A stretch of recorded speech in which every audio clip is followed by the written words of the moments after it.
Hello and welcome to another episode of Words with Myself.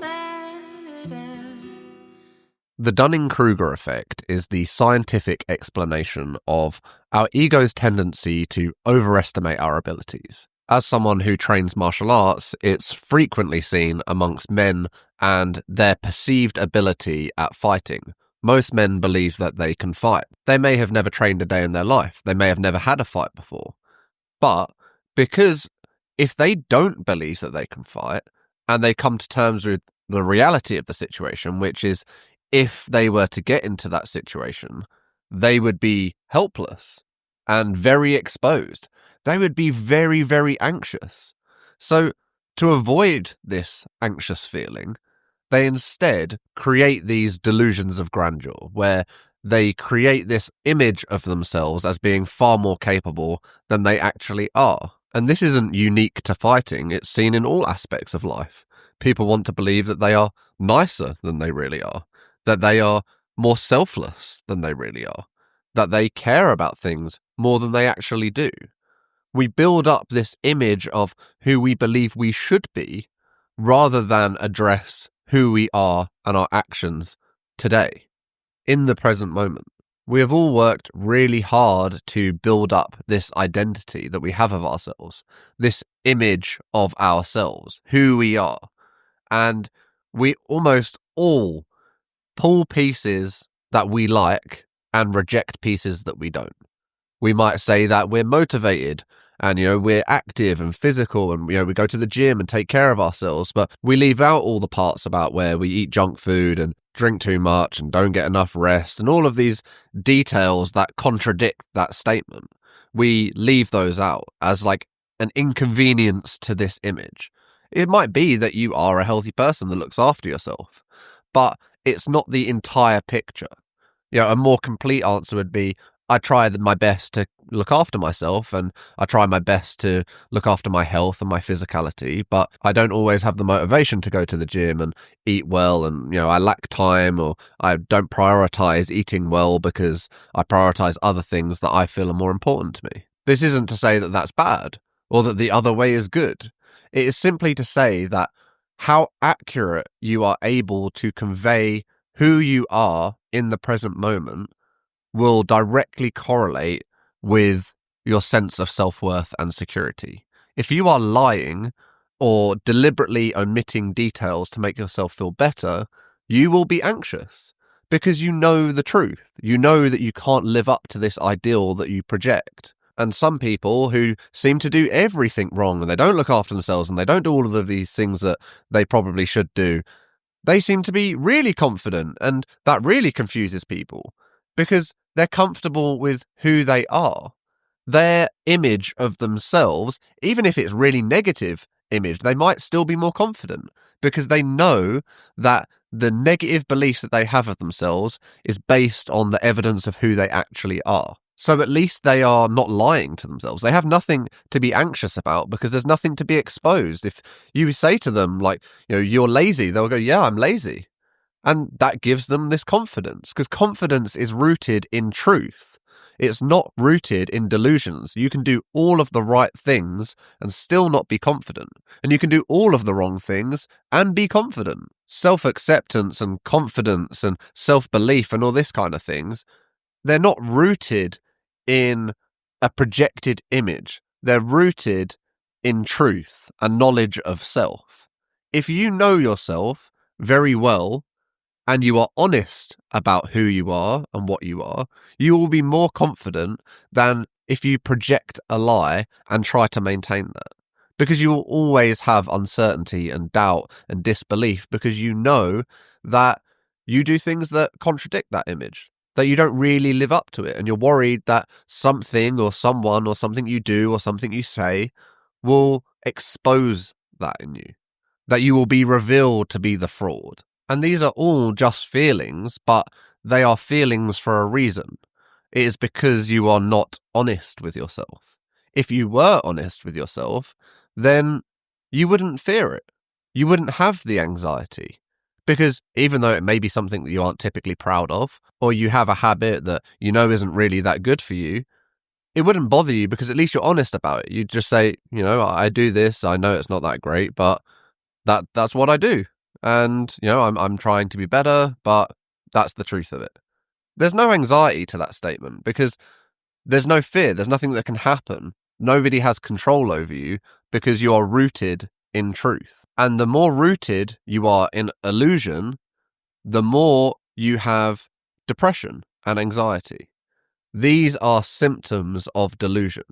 We are all playing a role. We're all acting in this life. We're all playing the game.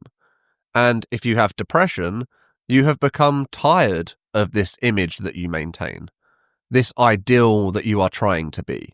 That is the root of depression. It's character fatigue. You've been playing this role for too long. You've known that you need to make changes or that you're not quite living up to this standard that you set for yourself, and you are being crushed by that.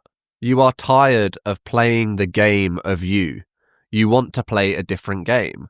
And that's why we have this need to have radical change. Some of us are very self-destructive, or we want to feel like we want to burn our worlds down and destroy everything and get rid of everything. And you have that panic feeling where everything just needs to go because you're craving rebirth.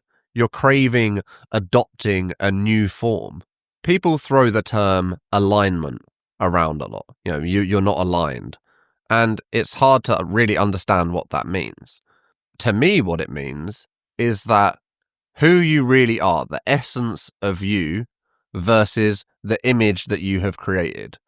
Looking at the difference and disparity between those two things, that is the alignment issue.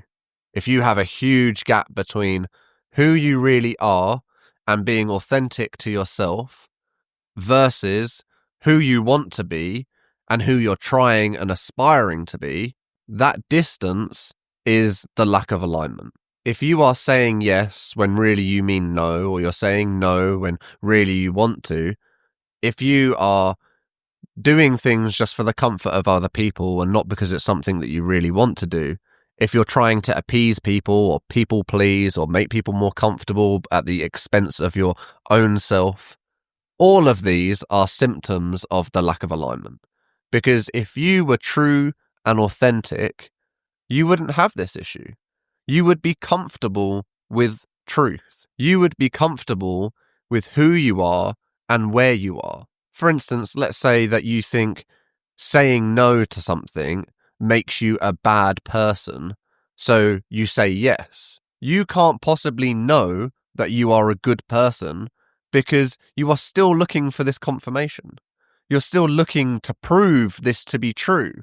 And something that you don't have to prove to be true. You know it to be true. So if you're seeking approval, you're seeking confirmation, there has to be a lack of alignment. There has to be this difference between what you say you believe, what you say you are, and what you truly know to be true. If you say something and you know your intention is pure, why would you be worried about the response or how it will be received? If you're anxious about talking to people or bringing something up or having conflict, then there's a lack of alignment. Because if you truly knew that what you were doing was the right thing and you were doing things from a place of purity, you wouldn't worry about how they were received because you've done your best to do exactly what you needed to do. But then we say, well, what if we don't know? What if we're wrong? What if somebody gets upset? What if somebody takes it badly? We build up all of this fear and anxiety over getting it wrong. But the only thing you have to get right is staying true to you. That's your only job. Be as true to yourself as possible. Everything else is smoke and mirrors. It's all a mirage. There is no alternative. You tell me the alternative and it has to be a lie because it's something that goes against what you know to be true for you. And you tell yourself constantly that maybe you're wrong, or you doubt yourself, or you question it, or you try and convince yourself of something that's different to what you know to be true. That's the anxiety and the fear. Not being authentic to you.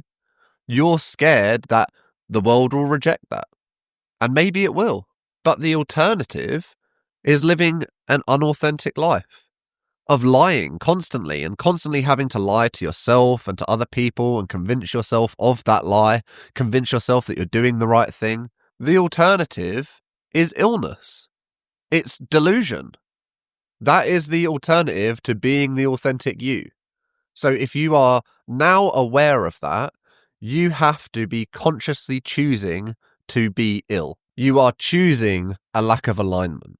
You are choosing depression and anxiety and all of the rest of it. You are making that choice. And the reason why you have that doubt, why you have that questioning of who you are and what you should do, is because you've been lying for so long. You've been telling yourself no when really you meant yes. You've been telling yourself yes when you really meant no. You've been doing this for so long, you don't know who you really are. And how could you? Your whole life you've been lying to yourself and lying to others. And that's a hard thing to accept. But when you do accept it and you start being more authentic, then you're going to notice you probably will lose a lot of people in your life because you've been unauthentic. And to them, when you change and become more authentic, you are the one who's changed. You are no longer doing all those things that you don't want to do for their benefit. You're taking away from them their complete unfettered access to you. They're going to feel like they're losing out on stuff, but it's stuff that they shouldn't have had in the first place. Nobody should have had that amount of control or influence over you. Nobody should have been able to make you question yourself or who you are. But because of the wounds, because of the trauma, you've allowed that to happen. And part of growth, part of spiritual growth and being on this path is understanding that as you become more you, the things in the world that are around you, you may lose. And that has to be, you have to be okay with that. Because otherwise, you're going to hold on to the lie. You're going to hold on to the comfort. Because you cannot bear to come to terms with the truth. And until you face that, until you sit with the truth, you sit with who you are, you can't fix any of it. You might as well not bother. You might as well accept living the lie. You might as well accept playing the character that you want to play. Because you do. If you didn't, you would change. And now you can no longer say, well, I didn't know how to change, because you do now. So you don't have that excuse. You know that change is only about becoming more you, more authentic, staying true to exactly who you are. And you may have to figure that out. You may have to spend a lot of time figuring that out. Figuring out what is the patterns, what is the habits, what have I learned versus who I actually am. And it takes a lot of effort, a lot of introspection. You have to filter out the wheat for the chaff. You have to go through that process with yourself and understand how you formed your identity, where you came from, what you believe about yourself that isn't rooted in truth. It isn't rooted in evidence. It isn't aligned with your actions or what you do. And this is exactly why nobody can help you. I can't help you. Listening to this podcast or any other podcast can't help you. Nobody can tell you who you are. Nobody can tell you who you should be. That is between you and a higher power. You were gifted and made perfect when you came into this world, and you learned to be something different.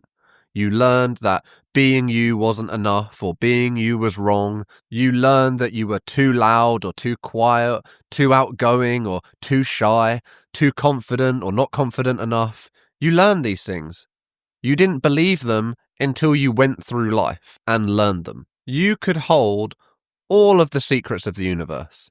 You could fully understand everything about the world, and it wouldn't help, because nothing is going to help you discover you apart from the work. The deep, deep work of going through your life, your trauma, your unhappiness, what holds you back, your beliefs. Nothing is going to sort that out for you. You have to go through that process. Every single one of us has to do that for ourselves. I can't tell you what's right and what's wrong. I can't tell you who you should be and who you can't be, or what's right for you or what's wrong for you. You have to come to those conclusions yourself. You have to figure out what is right for you, who you were meant to be. This is a personal journey, and you need to give yourself the time to go through that journey. You're not going to fix everything all at once. You're not going to suddenly magically snap your fingers and become this ideal person who you were supposed to be the whole time. It is going to require time. If you spent years learning these things, it's going to require time to unlearn them. But if you are serious about this journey, if you are committed to spiritual growth, to being who you are truly meant to be, it is unavoidable, inescapable. You must do this, because all of the fear that you have, all of the anxiety that you have, all of the lack of belief and lack of confidence is all a symptom of this problem, and it's your job to solve it.